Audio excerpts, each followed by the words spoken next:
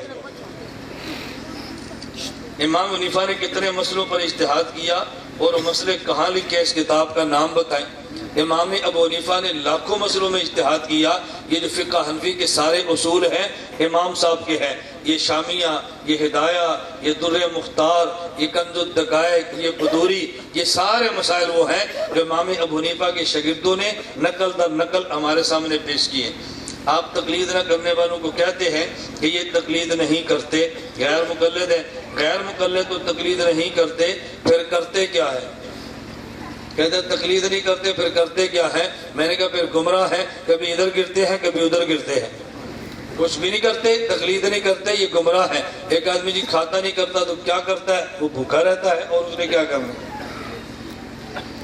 صحابہ کرام اماموں سے زیادہ درجہ رکھتے ہیں, کسی صحابی کی تقلید نہ ہوئی پھر امام کی تقلید کیسے؟ بہت غلط, جاہل آدمی ہے. صحابی کی تقلید کیوں نہیں ہوئی؟ صحیح بخاری میں روایتیں موجود ہیں کہ صحابہ کی تقلید ہوئی ہے. حضرت ابو موسیٰ اشعری صحابی ہے, عبداللہ بن مسعود رضی اللہ عنہ صحابی ہے. ایک شخص نے حضرت ابو موسیٰ اشعری سے مسئلہ پوچھا, اس کے بعد عبداللہ بن مسعود سے پوچھا. عبداللہ بن مسعود کا مسئلہ ابو موسیٰ اشعری کو بتایا. ابو موسیٰ اشعری فرمان لگے لا تسألونی ما دام ھذا الحبر فیکم, جب تک یہ علم کا سمندر تمہارے پاس موجود ہے مجھ سے مسئلے نہ پوچھنا, ان سے پوچھنا. تقلید کیوں نہیں کی؟ نبی پاک صلی اللہ علیہ وسلم, بخاری میں روایت ہے, ایک عورت نے کہا یا رسول اللہ مسئلہ بتائیں. فرمایا کل آنا. اس نے کہا جی میں کل آؤں تو آپ نہ ہو. فرمایا علم تجدینی فاتی ابا بکر, جب میں نہ ہوں تو ابو بکر سے پوچھنا. اور تقلید کہتے کسے؟ نبی کریم صلی اللہ علیہ وسلم کے ہوتے ہوئے کسی اور نبی کی نہ شریعت چل سکتی ہے نہ اطاعت ہو سکتی ہے, پھر کسی امام کی بتائی ہوئی فقہ اور اس کی امامت کیسے چل سکتی ہے؟ بات توجہ سے سمجھنا. ہم نے کہا مجھے غیر مقلد ملا, مجھے کہتا ہے آپ امام کی بات کیوں مانتے ہیں؟ میں نے کہا قرآن کس کا ہے؟ کہتا ہے اللہ کا. میں نے کہا پھر اللہ سے پڑھنا قاری سے کیوں پڑھتا ہے؟ کہتا ہے جی قرآن اللہ کا ہے, پڑھنا قاری سے ہے. میں نے کہا قرآن اللہ کا ہے تو پھر مولوی کے درس سے قرآن میں کیوں بیٹھتا ہے؟ کہتا ہے قرآن اللہ کا ہے, سمجھنا مولوی سے ہے. میں نے کہا حدیث پیغمبر کی ہے, سمجھنی امام سے ہے. سمجھنی کس سے ہے؟ امام سے ہے. اہل حدیث کہتے ہیں نماز تو حضور صلی اللہ علیہ وسلم نے دی ہے, پھر اس کا نام نماز محمدی ہونا چاہیے. حنفی کیوں؟ توجہ رکھنا. اگر کوئی مولوی اہل حدیث تقریر کرے اور یہ کہے یہ حدیث بخاری کی ہے, آپ اسے فوراً کہو بخاری کی یا اللہ کے نبی کی؟ وہ کہے گا اللہ کے نبی کی. آپ نے کہنا بخاری کی کیوں کہتا ہے؟ اس نے کہنا حدیث نبی کی ہے, لکھی بخاری نے ہے. ہم کہتے ہیں نماز نبی کی ہے, لکھوائی ابو حنیفہ نے, اس لیے نماز حنفی کہتے ہیں. رکوع میں جاتے وقت اور سر اٹھاتے وقت تیسری رکعت کے آخر میں رفع یدین نہ کرنے کی حدیث بیان کرے. اور ایک ایسا تو جاہل آدمی ہے, نماز میں تم 10 مقام پہ کرتے ہو, 18 مقام پہ نہیں کرتے. ہم صرف شروع میں کرتے ہیں, باقی پوری نماز میں نہیں کرتے. ہماری توحید کیا ہے؟ ایک اللہ کو مانتے ہیں, باقی کسی خدا کو نہیں مانتے. فَعْلَمْ أَنَّهُ لَا إِلَهَ إِلَّا اللَّهُ, ایک خدا کو ماننا, بقیہ کو نہیں ماننا. ہم شروع میں رفع یدین کرتے ہیں, باقی پوری نماز میں کہیں بھی نہیں کرتے. حضرت عبداللہ بن مسعود نے فرمایا اللہ اخبرکم بصلاۃ رسول اللہ, میں تمہیں اللہ کے نبی کی نماز نہ دکھاؤں؟ عبداللہ بن مسعود کھڑے ہوئے, شروع میں رفع یدین کیا, پھر پوری نماز میں کہیں بھی نہیں کیا, پھر پوری نماز میں کہیں بھی نہیں کیا. بخاری شریف میں رفع یدین کرنے کی حدیث ہے, لیکن رفع یدین نہ کرنے والی حدیث نہیں ہے. بخاری میں کھڑے ہو کر پیشاب کرنے والی حدیث ہے, اور بیٹھ کر پیشاب کرنے والی کوئی حدیث نہیں ہے. پھر آپ پیشاب کھڑے ہو کر کیا کرو. کہتے ہیں نہیں ترمذی میں ہے نا بیٹھ کے کرنے کی. میں نے کہا ترمذی میں ہے نا رفع یدین نہ کرنے کی. بخاری شریف میں وہی دیکھیں خود ہی لکھ دیے. کہتے ہیں بخاری شریف میں کھڑے ہو کر پیشاب کرنے کی حدیث ہے. جامع ترمذی میں عائشہ فرماتی ہے جو یہ کہے آپ صلی اللہ علیہ وسلم کھڑے ہو کر پیشاب کیا وہ جھوٹ بولتا ہے. تو امی عائشہ کی بات سمجھا ہی نہیں ہے. بدبخت امی عائشہ رضی اللہ عنہ فرماتی ہے کہ جو شخص یہ کہے نا حضور کھڑے ہو کے پیشاب کیا کرتے تھے, اس کو سچا نہ سمجھنا. امام بخاری نے حضور کا فعل نقل کیا ہے، امی عائشہ عادت کی نفی کرتی ہے، یعنی ہمیشہ کھڑے ہو کر کرنے کا معمول نہیں تھا۔ امام بخاری ہمیشہ کی بات نہیں کرتے، انہوں نے کہا فرمایا ہے، امی عائشہ فرماتی ہے یہ نہ کہنا ہمیشہ کرتے تھے، امام بخاری بھی ٹھیک فرماتے ہیں، امی عائشہ بھی ٹھیک فرماتی ہے رضی اللہ عنہ۔ امام بخاری نے بخاری شریف میں جو باب باندھے ہیں، کیا یہ ان کی فقہ کی تقلید کرنا کہلاتا ہے؟ تو پھر اہل حدیث سے مقلد ہوئے۔ فرق اتنا ہے ہم تقلید کرتے بھی ہیں مانتے بھی ہیں، یہ کرتے ہیں لیکن مانتے نہیں، جھیٹ اور ضدی ہیں۔ ہم بھی کرتے ہیں مانتے ہیں، کرتے یہ بھی ہے، کرتے ہم بھی ہیں، ہم ایک ہی کرتے ہیں، یہ ہزاروں کی کرتے ہیں۔ اگر تقلید کرنا شرک ہے تو ہم چھوٹے مشرک ہیں، یہ بڑے مشرک ہیں۔ ہم ایک ہی مانتے ہیں نا تو یہ ہزاروں کی مانتے ہیں، اگر شرک ہے تو چھوٹے اور بڑے ہوئے نا۔ گزارش ہے نماز جنازہ میں فاتحہ جہرن پڑھنی چاہیے کہ نہیں؟ نہ بھائی، نماز جنازہ میں فاتحہ نہیں پڑھنی ہی چاہیے۔ جہر اور آہستہ کیا ہوتی ہے؟ نماز جنازہ میں آپ ثنا پڑھیں، درود پڑھیں، دعا پڑھیں اور اس کے بعد تکبیر پڑھیں اور سلام پھیر دیں۔ کسی کو دعا نہیں آتی اور فاتحہ کو دعا سمجھ کے پڑھے یہ الگ ہے، لیکن قرات سمجھ کے پڑھے تو الگ ہے۔ یزید کے بارے میں کیا عقیدہ رکھنا چاہیے؟ یزید فاسق، فاجر اور پلید آدمی تھا۔ اہل سنت حسینی ہے، یزیدی نہیں ہے۔ ہم حسین کے ساتھ ہیں، یزید کے ساتھ نہیں ہے۔ حضرت حسین رضی اللہ عنہ۔ علماء دیوبند کا یزید کے بارے میں کیا عقیدہ ہے؟ یزید فاسق ہے یا کافر ہے یا فاسق؟ ہم یزید کو فاسق کہتے ہیں، کافر نہیں کہتے۔ مکمل وضاحت میں نے مکمل کر دی ہے، وہ فاسق ہے اور کافر نہیں تھا۔ تقلید اگر گمراہی سے نکالتی ہے تو تقلید نے کس کو گمراہی سے نکالا ہے؟ حنفی بریلویوں کو یا دیوبندیوں کو یا حیاتیوں کو؟ حنفیوں کو نکالا ہے، اور ہم تقلید کرتے ہیں اس لیے گمراہ نہیں ہوئے۔ جو تقلید نہیں کرتا وہ گمراہی میں جاتا ہے۔ آپ کے سامنے ہزاروں لوگ بیٹھے ہیں، آپ بھی پوچھتے ہیں کس کو گمراہی سے نکالا ہے؟ جو آدمی خودکشی کرے اس کا جنازہ پڑھنا جائز ہے کہ نہیں؟ اس کا جنازہ عوام پڑھے، مقتدیٰ اس کا جنازہ نہ پڑھے۔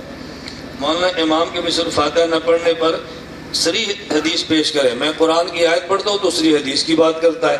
فَإِذَا قُرِئَ الْقُرْآنُ فَاسْتَمِعُوا لَهُ وَأَنصِتُوا لَعَلَّكُمْ تُرْحَمُونَ۔ جب قرآن موجود ہے تو پھر اس کے بعد حدیث کی ضرورت رہ جاتی ہے۔ مولانا صاحب آپ کا نبی صلی اللہ علیہ وسلم کے والدین کی شان کے بارے میں کیا خیر، اس پر روشنی ڈالے۔ ان کے والدین کی شان ہی شان ہے، نبی کے والدین کی شان میں کیا بیان کروں گا؟ آپ سمجھتے ہیں اللہ کے پیغمبر کے والدین عظمت والے ہیں، عزت والے ہیں، رفعت والے ہیں، لیکن وہ دنیا سے چلے گئے ہیں حضور کے اعلان نبوت سے پہلے، اس لیے ان پر بحث کر کے اپنے ایمان کو خراب کرنے والی بات ہے۔ حنفیوں کے نور رضا حسن بن عمار کی شرح میں لکھا ہے نماز رسول فاتحہ کا پڑھنا مستحب ہے۔ میں نے بتایا دعا سمجھ کر نہیں، دعا سمجھ کر، قرآن سمجھ کر نہیں۔ محرم الحرام کے فضائل کے ان دنوں میں نوحہ کرنا، ابھی آ رہے ہیں محرم کے فضائل والے۔ عید میلاد النبی کو قرآن سے فلجفر ثابت ہے اور متعدد حدیث سے بھی ثابت ہے۔ کوئی حدیث پیش کرے جہاں پہ میلاد ثابت ہو، فلجفر سے میلاد کیسے ثابت ہوگی؟ مناظر اللہ تعالیٰ کو ہر جگہ حاضر ناظر ماننا بے دینی ہے، جال حق۔ جال حق بریلوی کی کتاب ہے، ہماری کتاب نہیں ہے۔ ہماری کتاب کا حوالہ پیش کرو۔ کیا دعا کرنا بعد جنازہ فخر صلی اللہ سے ثابت نہیں ہے؟ یہ تو میں نے ابھی بتا دیا کہ اس سے دعا ثابت ہوتی ہی نہیں ہے۔ تھوڑا ذاکر نائک وغیرہ پر تفسیر فرمائے۔ تھوڑا اور تفسیر میں فرق ہوتا ہے، یا تھوڑا ہو یا تفسیر ہو، دونوں کو میں اکٹھا کیسے کروں؟ میں نے بتایا کہ ذاکر نائک کے تقابل ادیان پہ بات آپ سن لیں، لیکن تقابل ادیان کے اس کے مسائل پر نہ سنا کریں۔ اس نے مفتی بند کے مسائل غلط بیان کیے ہیں، امت کو گمراہ کیا ہے۔ اللہ ہمیں مسلک اہل سنت والجماعت احناف دیوبند پر چلنے کی توفیق عطا فرمائے۔ وآخر دعوانا ان الحمدللہ رب العالمین۔